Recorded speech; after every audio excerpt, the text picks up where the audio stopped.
కడప జిల్లాలో అంతర్రాష్ట్ర సైబర్ కేటుగాళ్ల ఆట కట్టించారు పోలీసులు. రిటైర్డ్ ఉద్యోగులు వృద్ధులే టార్గెట్ గా ఈ ముఠా రెచ్చిపోతోంది.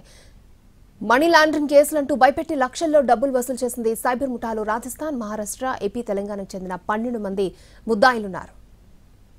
కడపలో సైబర్ కేటుగాళ్లు రెచ్చిపోతున్నారు. ఫేక్ ఎఫ్ఐఆర్ సృష్టించి వృద్ధులు, రిటైర్ ఉద్యోగులకు వాట్సాప్ ద్వారా పంపి నమ్మించే ప్రయత్నం చేశారు. వాట్సాప్ వీడియో కాల్లో విచారణకు హాజరు కావాలని, లేకపోతే అరెస్టు తప్పదని బెదిరించేవారు. డిజిటల్ అరెస్టులో ఉన్నందున 5 ఏళ్లు జైలు శిక్ష తప్పదని భయపెట్టేవారు. ఫేక్ సుప్రీంకోర్టు ఆర్డర్ కాపీలను వాట్సాప్ ద్వారా పంపి మరింత భయపెట్టేవారు. సిబిఐ అధికారులమంటూ నమ్మించిన ఈ కేటుగాళ్లు ఢిల్లీకి రావాలని బెదిరించేవారు. దీంతో భయపడిన రిటైర్డ్ ఉద్యోగులు అరెస్టు నుంచి తప్పించుకోవడం కోసం వారు అడిగిన మొత్తాన్ని ముట్టజెప్పారు. బాధితుల చేత బ్యాంకు ఖాతాలో డబ్బులు వేయించుకుంటోంది ముఠా.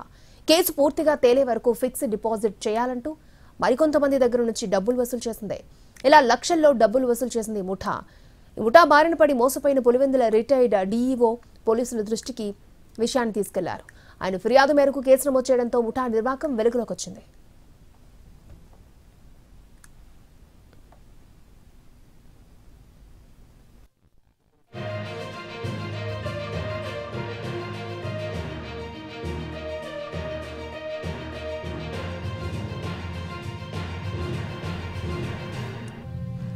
కేసు నమోదు చేసుకున్న పులివెందుల పోలీసులు సాంకేతిక పరిజ్ఞానం ఆధారంగా కేసును ఛేదించారు. 30 లక్షల్లో 12,05,000 రూపాయలను రికవరీ చేశారు. ఈ సైబర్ గ్యాంగ్లో విదేశాల్లో కూడా కొందరు సభ్యులు ఉన్నట్లుగా విచారణలో తేలిందన్నారు ఎస్పీ.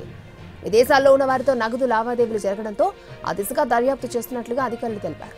త్వరలో అసలైన సూత్రధారులను కూడా అరెస్టు చేయబోతున్నామని చెప్పారు.